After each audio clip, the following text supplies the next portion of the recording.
bonheur avec ses chèvres. Il les perdait toutes de la même façon. Un beau matin, elles cassaient leurs cordes. Elles s'en allaient dans la montagne et là-haut, le loup les mangeait. Ni les caresses de leur maître, ni l'apport du loup, et rien ne les retenait.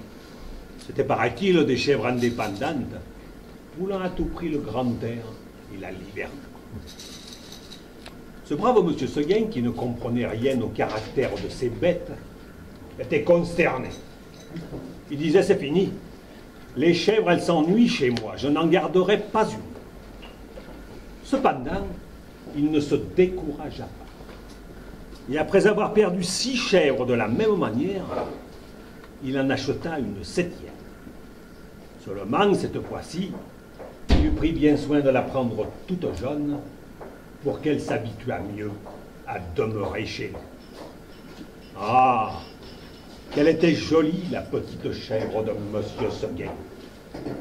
Qu'elle était jolie avec ses yeux doux, sa barbiche de sous-officier, ses sabots noirs et luisants, ses cornes zébrées, et ses longs poils blancs qui lui faisaient comme une houppelande. C'était presque aussi charmant que le cabri d'Esmeralda. Et puis il était docile, caressante, se laissant traire sans bouger, sans jamais mettre son pied dans l'écuelle. C'était un amour de petite chèvre. Monsieur Seguin avait derrière sa maison un clos entouré d'aubépines. C'est là qu'il mit la nouvelle pensionnaire.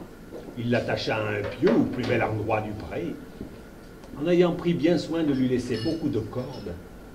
Et de temps en temps, il venait voir si elle était bien. La petite chèvre se trouvait très heureuse et broutait l'herbe de si bon cœur que monsieur Seguin, il était ravi.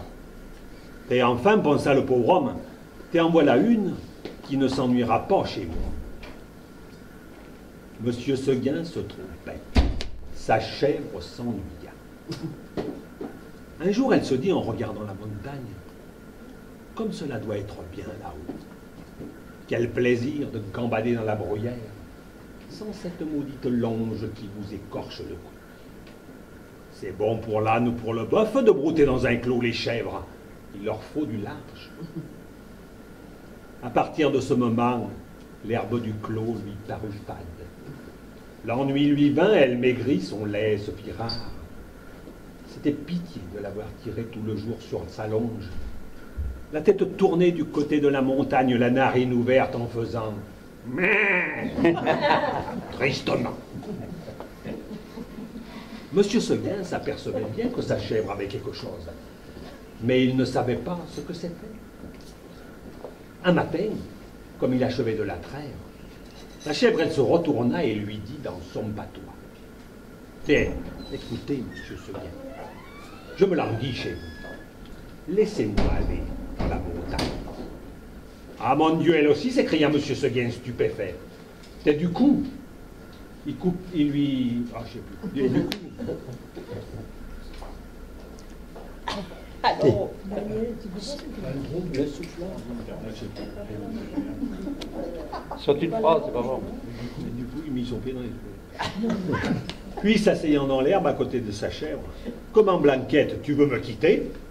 Et la Blanquette répondit, « Oui, monsieur Seguin. » « Est-ce que l'herbe te manque ici ?»« Oh non, monsieur Seguin. Tu es peut-être attaché de trop court. Veux-tu que je rallonge ta corde ?»« Ce n'est pas la peine, monsieur Seguin. »« Alors, qu'est-ce qu'il te faut? Qu'est-ce que tu veux ?»« Eh, je veux aller dans la montagne, monsieur Seguin. »« Bonté divine, dit monsieur Seguin.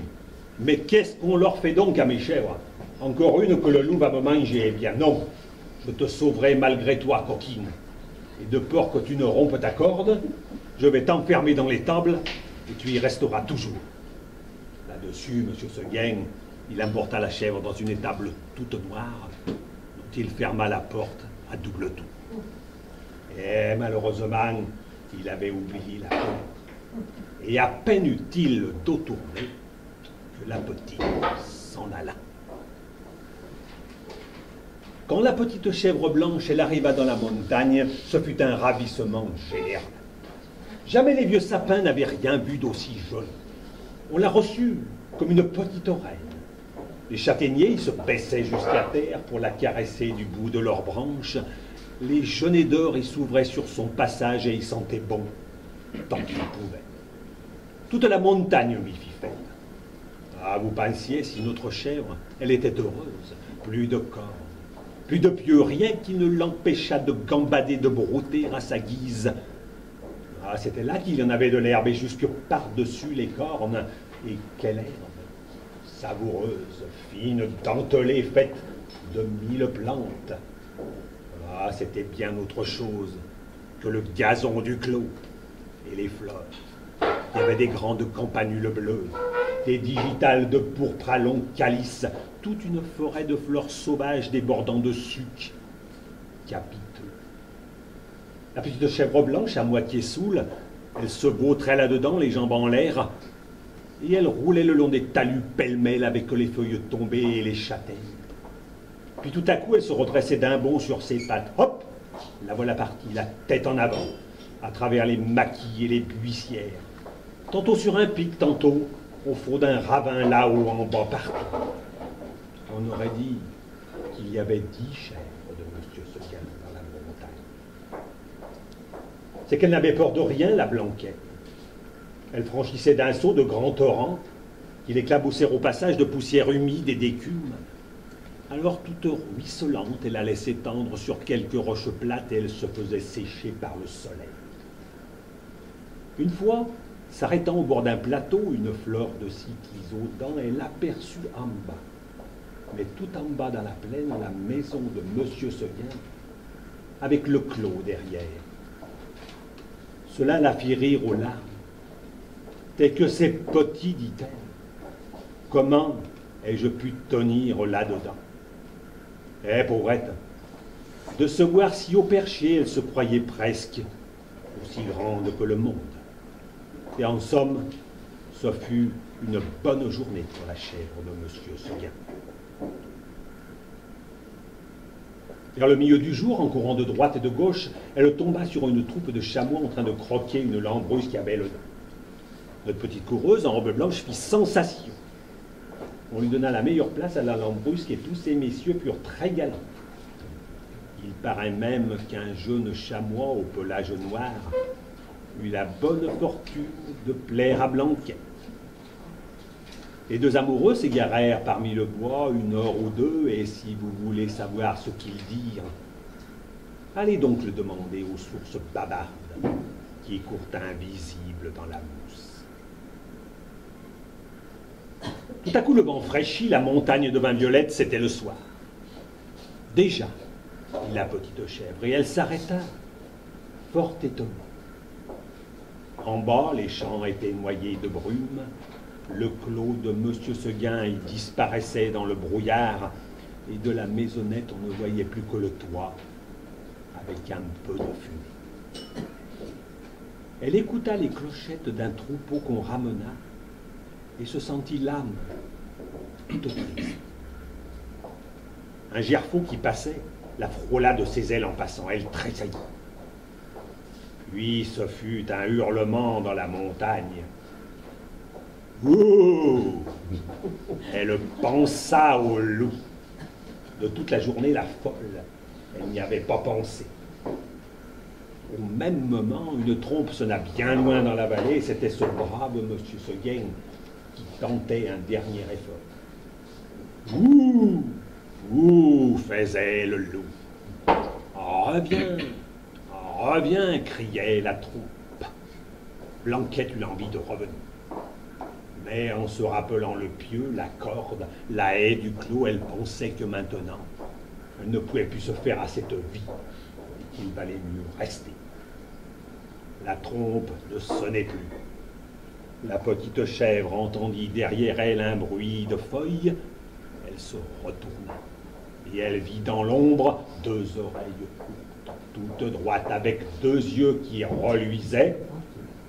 C'était le loup. Énorme, immobile, assis sur son train de derrière, il était là, regardant la petite chèvre blanche et la dégustant par avance. Comme il savait bien qu'il la mangerait, le loup ne se pressait pas. Seulement, quand elle se retourna, il se mit à rire méchamment. La petite chèvre de Monsieur Seguin. C'est méchant. Alors il passa sa grosse langue rouge sur ses babines d'amadou. Blanquette se sentit perdue. Un moment, se rappelant l'histoire de la pauvre vieille renaude qui s'était battue toute la nuit pour être mangée le matin, elle se dit qu'il valait peut-être mieux se laisser manger tout de suite. Puis, s'étant ravisée, elle tomba en garde, la tête basse et la corne en avant, comme une brave chèvre de Monsieur Seguin qu'elle était. Non pas qu'elle eut l'espoir de tuer le loup. Les chèvres ne tuent pas le loup, mais seulement pour voir si elle pouvait tenir aussi longtemps que la pauvre vieille renaude. Alors le monstre s'avança, et les petites cornes entrèrent en danse. En la brave chevrette, comme elle y allait de bon cœur. Plus de 10 fois, je ne mens pas, elle força le loup à reculer pour reprendre haleine. Pendant ces trêves d'une minute, la gourmande, elle cueillait en hâte encore un brin de sa chère herbe, puis elle retournait au combat, la bouche pleine. Cela dura toute la nuit. De temps en temps, la petite chèvre de Monsieur Seguin, elle regardait les étoiles danser dans le ciel clair et elle se disait « Oh, pourvu que je tienne jusqu'à l'aube !» L'une après l'autre, les étoiles s'éteignirent. Blanquette redoubla de coups de corne, le loup de coups de dents. Une lueur pâle parut dans l'horizon. Le chant d'un coq enroué monta d'une métairie. Enfin, dit la pauvre bête, qui n'attendait plus que le jour pour mourir, et elle s'allongea par terre dans sa belle fourrure blanche, toute tachée de sang. Alors le loup se jeta sur la petite chèvre et la mangea.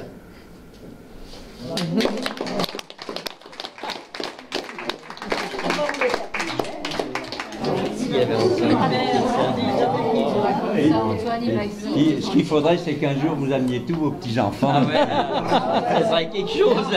Antoine, il aurait les genoux. Il y avait Antoine et Maxime. Peut-être pas Maxime, Antoine. Il aurait les fait peur, hein? Et toi, tes petits-enfants, ils seraient contents. Là. Bah, Bon, ils vont, on va être convoqués. il m'a dit, je vais raconter tout ça, comme ça, ils vont peut-être un jour m'inviter. Sans problème. Quand il veut, il appelle, il vient. Mais c'est facile pour moi parce que C'est facile, oui. Je la connais bien. C'est facile. parties qu'on avait appris Ouais, quand ouais, on ouais. était jeunes. Et puis j'aime bien. Il n'est pas parti, oui, mais... Il y a des choses qui reviennent. Là.